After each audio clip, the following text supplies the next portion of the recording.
Welcome back each and everyone watching Mamaud Bagasabo television. Thank you for being with us in today's news edition. Let's kick off with the news headlines.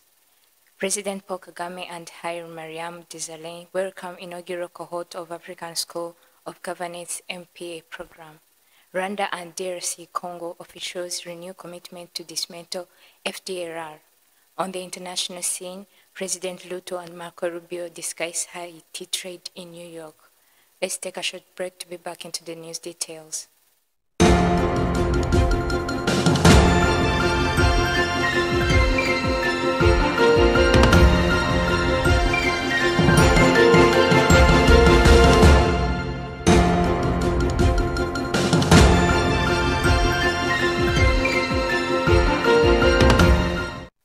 Welcome back. You're going to be with me, Kamikaze Gislen. Now let's start our news in Rwanda. President Paul Kagame joined co-founder and chairman of the African School of Government and former Prime Minister of Ethiopia, Hailemariam Desalegn, for a matriculation ceremony welcoming 51 students from across Africa, forming the pioneer cohort of the Master of Public Administration program. Africa deserves focus and deep study, and that should be done by you, our youth, and our future. Unlike anywhere else,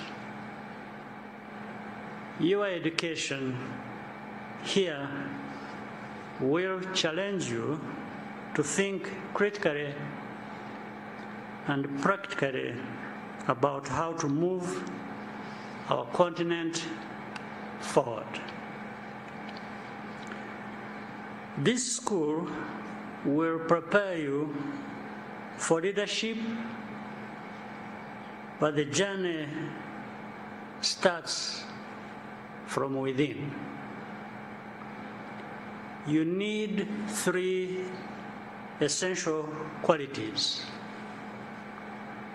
The first is awareness.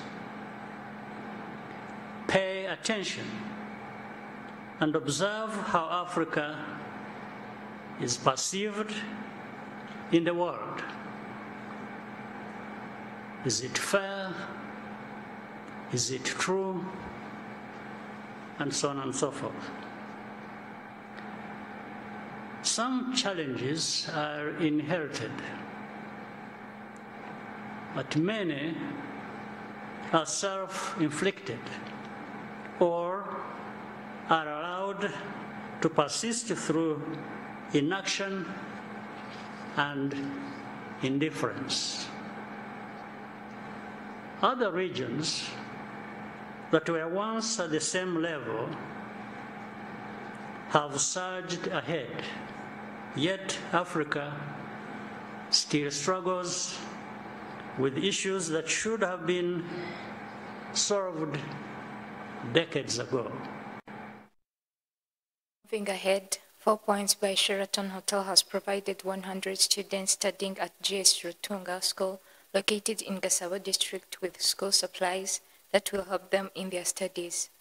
This support was provided through a program called Serve 360 that encourages employees at Marriott International, including 4 Points by Sheraton, to carry out activities that improve well-being of wider community. The management of this hotel indicated that the school supplies provided to the students will help them study well and boost their confidence so that they can successfully complete the school year they have just started. The materials they received included notebooks, pens, backpacks, and various other items that could help them study well and succeed in school in the 2025-2026 academic year that began on September 8, 2025. Turning to the next story, Rwanda and the Democratic Republic of Congo have renewed their commitment to dismantle the Fdlr, a militia linked to the 1994 genocide against the Tutsi. This was confirmed during the second meeting of the Joint Security Coordination Mechanism held in Washington, D.C. from September 17 to 18. The meeting brought together officials from both nations, as well as representatives from the United States, Qatar, and the African Union and Togo. Delegates reviewed the security situation in eastern Congo and agreed on a phased strategy to implement the concept of operations aimed at neutralizing the Fdlr and related groups. They also adopted an operation order with implementation scheduled to October 1st. The JSCM was created under the Washington Agreement to coordinate joint security efforts. Both countries thanked international partners and reaffirmed their dedication to achieving lasting peace in the region. Let's take a short break to be back on the international news.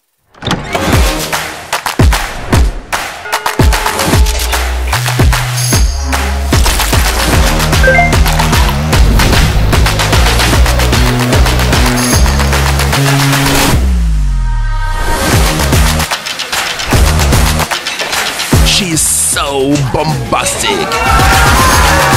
Tumwe mu rugero ukeneye kurangura wahamagara nimero ubona muri screen yawe. Bombastic Gin, a product of NBG.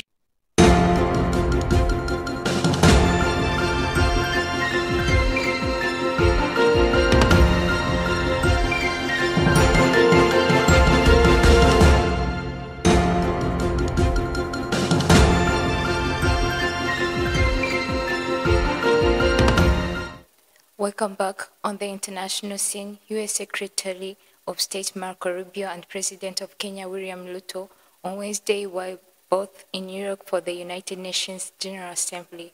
Princess Mugisha proceeds.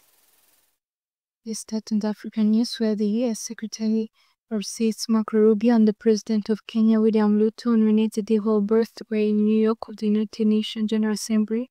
In an interview with Reuters before the meeting, President Ruto said that he sought to convince Rubio to extend African Growth Opportunity Initiative, which grants African countries duty-free access to the U.S. market. President Ruto added that he should push Washington to conclude the bilateral trade deal by the end of the year. Talks on the trade agreement between Nairobi and Washington began under Trump's first president, but lost steam under Biden. A statement from the U.S. State Department said that the Secretary Rubio lauded Kenya's brave contribution to Haiti's peace and security. Kenya-led multinational force is currently deployed in Haiti, but it has not contained the violence in the Caribbean nation, and there have been some recent proposals to increase the international support. The statement also said Rubio and Ruto reviewed numerous opportunities for U.S. commercial investment in Kenya. Turning to our next story, the U.S. president claims he was deliberately targeted 3 times at the institution headquarters in New York on Tuesday.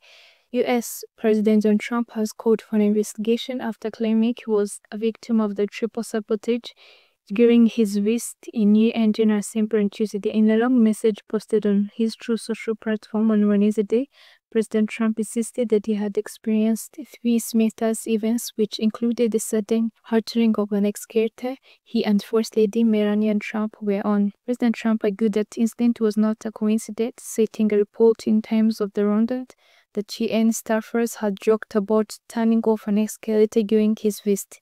The people and DD should be arrested, he said. Spokesperson for the UN Secretary General Antonio Guterres suggested that videography from the US delegation had accidentally brought the escalator to halt by triggering a built-in safety mechanism.